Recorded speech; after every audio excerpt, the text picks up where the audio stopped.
जय हिंद, नमस्कार। बहुत बहुत स्वागत है आपका फिर से और एक नए वीडियो में। देखिए स्टूडेंट्स, इंडियन एयरफोर्स के तरफ से एक बहुत बड़ी भर्ती निकल करके सामने आ रही है, जो इस वीडियो में आपको बताऊंगा। अगर आप 10वीं पास हैं या फिर 12वीं पास हैं तो आपके लिए एक शानदार मौका है। अगर आप सरकारी नौकरी करना चाहते हैं तो बहुत बड़ी यहाँ पर एक जो है वैकेंसी निकल करके सामने आ रहा है, जो इस वीडियो में आपको बताऊंगा। देखिए, इंडियन एयरफोर्स की तरफ से ये वैकेंसी आई हुई है ग्रुप सी के पद पर, ठीक है, जिसमें काफी सारे वैकेंसीज है जो कि मैं आपको बताऊंगा। अलग अलग पोस्ट पर काफी सारे वैकेंसीज है, आप अपने अनुसार जो है चूज करके फॉर्म को भरिएगा, है ना। यहाँ पर ये जो है एक परमानेंट जॉब होने वाला है, परमानेंट नौकरी होने वाला है। तो यहाँ पर आवेदन की प्रक्रिया भी स्टार्ट हो गई है। अंतिम तिथि कब तक है ये भी मैं आपको बताऊंगा, ठीक है। एलिजिबिलिटी क्राइटेरिया क्या है ये भी मैं आपको समझाऊंगा। देखिए, इसके लिए आपको एक एग्जाम भी देना पड़ेगा, तो एग्जाम पैटर्न क्या है, सिलेबस क्या है, सब कुछ इसी वीडियो के अंदर मैं आपको समझाऊंगा। आपको जो है इस फॉर्म को आराम से भर लेना है एंड इसकी तैयारी में लग जाना है। देखिए, मेहनत करेंगे तो आप इस एग्जाम को आराम से क्रैक कर लेंगे। देखिए, इंडियन एयरफोर्स ग्रुप सी के पद पर काफी सारे वैकेंसीज आई हुई हैं। यहाँ पर मैं आपको बताऊंगा अलग अलग पोस्ट पर काफी सारे वैकेंसीज हैं, ठीक है। तो चलिए स्टूडेंट्स, नोटिफिकेशन की ओर बढ़ते हैं और नोटिफिकेशन को बढ़िया तरीके से देखते हैं। स्टूडेंट्स, आप यहाँ पर कंप्लीट नोटिफिकेशन देख सकते हैं। यहाँ पर क्या लिखा गया आप देखिए, यहाँ पर लिखा गया है भारतीय वायुसेना यानी कि इंडियन एयरफोर्स, ठीक है। यहाँ पर आपको दोस्तों यहाँ पर वैकेंसीज देखने को मिलेगा। यहाँ पर देखिए, सबसे पहले यहाँ पर पोस्टल एड्रेस दिया गया है, उसके बाद यहाँ पर पोस्ट के नाम दिया गया है ना। तो यहाँ पर उसके बाद टोटल वैकेंसीज यहाँ पर दी गई हैं, अलग अलग पोस्ट के लिए कितने पद पर कितनी वैकेंसी है, ठीक है। एंड यहाँ पर कैटेगरी वाइज भी यहाँ पर वैकेंसी को बांट दिया गया है, ठीक है। तो यहाँ पर आप देख सकते हैं, आगे मैं आपको और दिखाता हूँ और यहाँ पर क्या लिखा गया है ये तो आप देख सकते हैं। जो आपका यहाँ पर आपका जो पोस्टल कोड है, यहाँ पर आप इसको ध्यान से देखेंगे, है ना। यहाँ पर आप पोस्टल कोड में आप यहाँ पर देखिए, सबसे पहले यहाँ पर वेस्ट बंगाल, फिर असम, ठीक है, उसके बाद यहाँ पर हरियाणा, है ना। इसी प्रकार से आपका नीचे और भी काफ़ी सारे हैं, जैसे न्यू दिल्ली, है ना। तो इस प्रकार से देख सकते हैं ज़्यादा से ज़्यादा जो वैकेंसी है यहाँ पर, ठीक है, ज़्यादा से ज़्यादा वैकेंसी यहाँ पर है। आप देख सकते हैं कंप्लीट यहाँ पर प्रक्रिया। बाद बाकी जो आपको देखने को मिल रहा है जिसमें एक दो करके कुछ वैकेंसीज हैं, ज़्यादा से ज़्यादा स्टूडेंट्स इसी में आवेदन करेंगे, है ना। यहाँ पर आप देख सकते हैं, अगर बात करेंगे एलडीसी के पद पर तो यहाँ पर 10 वैकेंसीज हैं, है ना। हिंदी टाइपिस्ट की बात करेंगे तो इसमें 1 वैकेंसी है। उसके बाद यहाँ पर कुक के पद पर देख सकते हैं 12 वैकेंसीज हैं, है ना। देखिए, कारपेंटर की बात करेंगे तो इसमें 3 वैकेंसी है। तो इस प्रकार से देख सकते हैं तमाम चीज़ें यहाँ पर दिया गया है, ठीक है। आप अपने अनुसार जो है यहाँ से देख लेंगे, जो भी आपको पसंद आता है उसी पोस्ट पे आपको आवेदन करना है, ठीक है।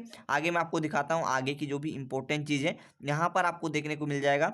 आप आगे देख सकते हैं, आगे काफ़ी सारी चीज़ दिया गया है। यहाँ पर एज लिमिट क्या है ना, तमाम चीज़ यहाँ पर दिया गया है ना। रिलैक्सेशन कितना मिलेगा, है ना, यहाँ पर सब कुछ जो है दिया गया है। उसके बाद नीचे दिया गया है कौन से पोस्ट के लिए आपकी एजुकेशन क्वालिफिकेशन कितनी होनी चाहिए, ये भी दिया गया है। मैं आगे आपको सब कुछ यहाँ पर समझाऊंगा, ठीक है। उसके बाद एग्जाम पैटर्न, सिलेबस पर भी चर्चा करेंगे। टेंशन बिल्कुल भी आपको नहीं लेना है। तो चलिए सबसे पहले यहाँ पर बात करते हैं। एंड यहाँ पर आप देख सकते हैं एप्लीकेशन फॉर्म भी यहाँ पर दिया गया है। तो स्टूडेंट्स, यहाँ से आपको काफ़ी अच्छे तरीके से और काफ़ी इजी फॉर्मेट में समझ में आएगा।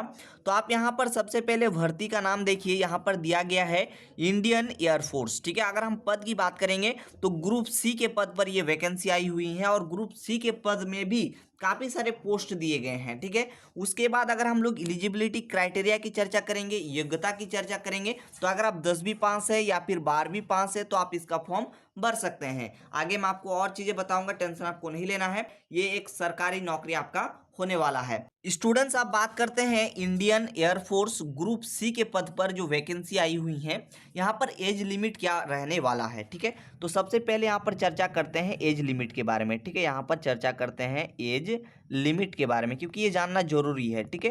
तो अगर हम एज लिमिट की बात करें तो इसमें मिनिमम जो है 18 साल से लेकर के 25 साल के जितने भी स्टूडेंट्स हैं, जितने भी कैंडिडेट्स हैं, यहाँ पर आवेदन कर सकते हैं, ठीक है। यहाँ पर आप जान लीजिए। और बात करेंगे रिलैक्सेशन की।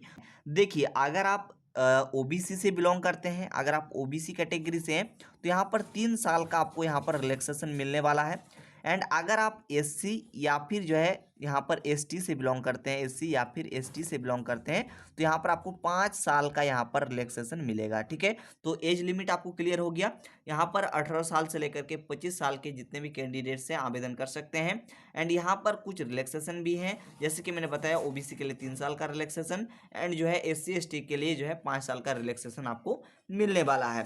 अब इसके लिए जो एग्जाम कंडक्ट कराया जाएगा, एग्जाम पैटर्न सिलेबस क्या रहने वाला है, इस पे चर्चा करते हैं। उसके बाद आगे जो भी चीजें हैं, सिलेक्शन प्रोसेस, सब कुछ मैं आपको आगे बताऊंगा। ठीक है, देखिए स्टूडेंट्स, यहाँ पर जो है एग्जाम पैटर्न एंड सिलेबस की चर्चा करते हैं, जो कि बहुत ज्यादा इंपॉर्टेंट चीज है। ठीक है, तो यहाँ पर सबसे पहले एग्जाम पैटर्न की चर्चा करते हैं। देखिए आपका जो यहाँ पर एग्जाम पैटर्न रहने वाला है, जो कि है एमसीक्यू। ठीक है, एमसीक्यू बेस्ड क्वेश्चंस रहेगा, यानी कि यहाँ पर मल्टीपल चॉइस क्वेश्चंस आपसे पूछे जाएंगे। ठीक है, यहाँ पर एग्जाम पैटर्न आपको समझ में आ गया, यानी कि बोले तो ऑब्जेक्टिव क्वेश्चंस रहेंगे। एक क्वेश्चंस रहेंगे, एक क्वेश्चंस के 4 विकल्प होंगे, आपको एक को चूज करना पड़ेगा। ठीक है, इतना बात समझ में आ गया। अब यहाँ पर चर्चा करते हैं सिलेबस की। ठीक है, यहाँ पर चर्चा करते हैं सिलेबस की। ठीक है, तो सिलेबस की अगर हम बात करेंगे तो विशेष करके यहाँ पर 4 सब्जेक्ट आपको पढ़ने हैं, जिसमें क्या है, जनरल अवेयरनेस यानी कि जीए है ना, ये आपको पढ़ना है। उसके बाद न्यूमेरिकल एबिलिटी यानी कि मैथमेटिक्स। ठीक है, यानी कि क्या, मैथ्स आपको पढ़ना होगा। उसके बाद यहाँ पर रीजनिंग आपको पढ़ना पड़ेगा। उसके बाद इंग्लिश लैंग्वेज आपको पढ़ना पड़ेगा। तो यहाँ पर आप देख सकते हैं टोटल मिलाकर के 4 विषय हो जाता है। एंड यहाँ पर और भी काफ़ी सारे इंपॉर्टेंट थीम है जिसे आपको समझना पड़ेगा। जैसे कि यहाँ पर जनरल अवेयरनेस की बात करेंगे तो इसमें 25 क्वेश्चंस पूछे जाएंगे। कितना क्वेश्चन, 25 क्वेश्चंस पूछे जाएंगे। मैथमेटिक्स यानी कि न्यूमेरिकल एबिलिटी की बात करेंगे तो इसमें जो है 25 क्वेश्चंस आपसे पूछे जाएंगे। रीजनिंग की बात करेंगे तो इसमें भी जो है आपको 25 क्वेश्चंस पूछे जाएंगे। जनरल इंग्लिश की बात करेंगे तो इसमें भी 25 क्वेश्चंस आपका रहने वाला है। टोटल मिलाकर के 100 क्वेश्चंस हो जाता है। 100 क्वेश्चन हो जाता है 100 मार्क्स का, इस बात का आप ख्याल रखिएगा। टोटल जो है 100 क्वेश्चंस रहेंगे, 100 मार्क्स का होगा, ये भी आपको पता चल गया। तो यहाँ पर सिलेबस भी आपको मालूम चल गया होगा। तो देखिए स्टूडेंट्स, एक बेहतरीन रणनीति के साथ अगर आप तैयारी करना चाहते हैं तो आपको चैनल को सब्सक्राइब कर लेना है, क्योंकि लगातार मैं आप तमाम स्टूडेंट्स को जो है काफ़ी सारे इंपॉर्टेंट क्वेश्चंस बताऊंगा, जो आपके एग्जाम में डायरेक्ट जो है देखने को मिलेगा। ठीक है, तो यहाँ पर आप इतना चीज़ समझ गए होंगे, इसमें किसी भी तरह का कोई दिक्कत नहीं रहनी चाहिए। तो डियर स्टूडेंट्स, अब चर्चा करते हैं सिलेक्शन प्रोसेस के बारे में। ठीक है, सबसे पहला जो चीज होने वाला है, ध्यान से समझिएगा। सबसे पहले यहाँ पर होगा क्या, आपका यहाँ पर एक एग्जाम लिया जाएगा। ठीक है, तो सबसे पहला चीज यहाँ पर एक एग्जाम लिया जाएगा। एग्जाम को आपको क्या करना होगा, क्वालिफाई करना होगा। ठीक है, जैसे आप एग्जाम क्वालिफाई कर लेंगे, ठीक है, ध्यान से समझिएगा, जैसे आप एग्जाम क्वालिफाई कर लेंगे उसके बाद यहाँ पर क्या होगा, स्किल टेस्ट होगा। ठीक है, और ये स्किल टेस्ट सभी का नहीं होगा। देखिएगा काफ़ी सारे पोस्ट हैं तो सभी का स्किल टेस्ट नहीं होता है, इस बात का आप लोग ख्याल रखिएगा।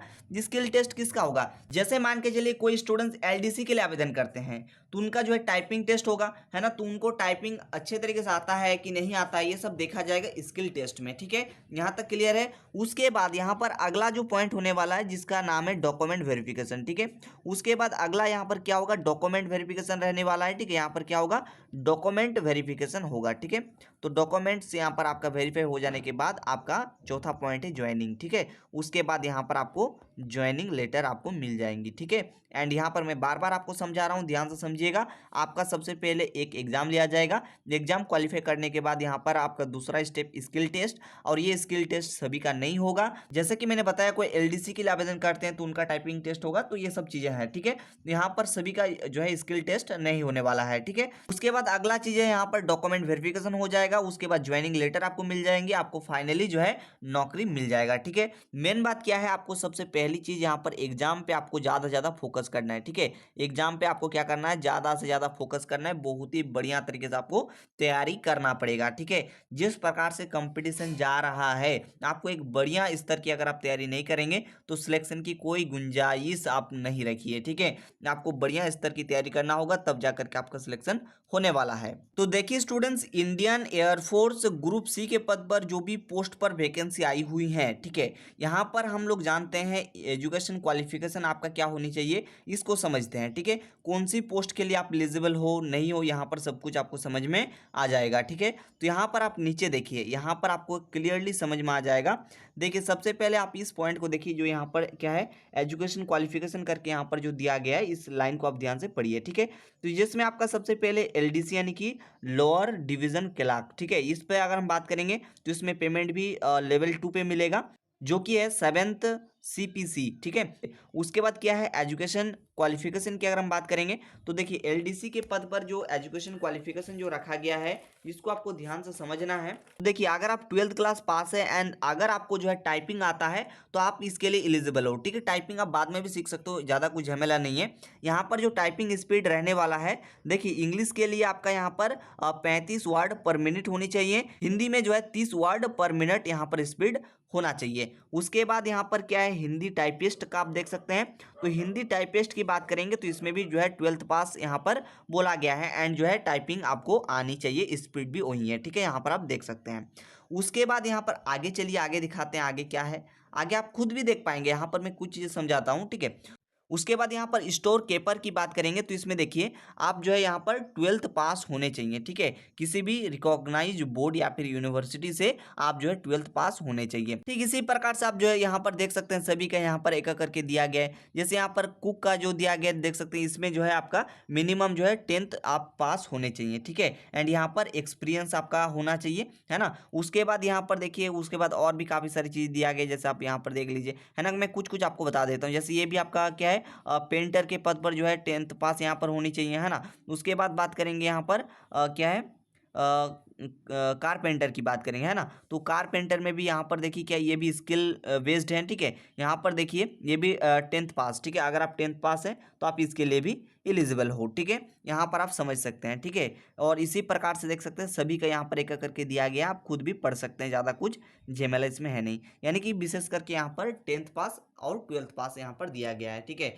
एंड अगर आप देखिए ड्राइवर के लिए आवेदन करना चाहते हैं तो आपका यहाँ पर ड्राइविंग लाइसेंस होनी चाहिए, ठीक है। इस बात का आपको ख्याल रखना है। इसी प्रकार से और भी यहाँ पर जो भी चीज़ें आप यहाँ पर देख सकते हैं, इसका नोटिफिकेशन मैं जो है टेलीग्राम पे दे दूंगा, आप वहाँ से और भी बढ़िया तरीके से जान लेंगे, ठीक है। बाकी यहाँ पर मैंने आपको जितना बताना था मैंने आपको बताया। जैसे आप यहाँ पर सिलेक्शन प्रोसेस की थोड़ा सा देखेंगे, बात करेंगे तो देखिए सबसे पहले यहाँ पर रिटन एग्जाम होगा, उसके बाद यहाँ पर स्किल प्रैक्टिकल या फिर फिजिकल टेस्ट यहाँ पर लिया जाएगा, है ना, जिसमें आपको जस्ट क्वालिफाई करना है, ठीक है। बात क्लियर है। जो आपका मेन बात है जो कि है रिटन एग्जाम, ठीक है, मेन फोकस इसी में है, ठीक है। रिटन एग्जाम में अगर आप पास हो गए हो तो इसमें ज़्यादा कुछ झमेला है नहीं, आप आराम से इसमें पास कर जाओगे, ठीक है। यहाँ तक क्लियर है, किसी को कोई दिक्कत नहीं होनी चाहिए, है ना। यहाँ पर देखिए अलग अलग पोस्ट के लिए जो भी सिलेक्शन का मेथड है आप यहाँ पर चीज़ों को पढ़ करके जान लेंगे, ज़्यादा कुछ झमेला इसमें है नहीं।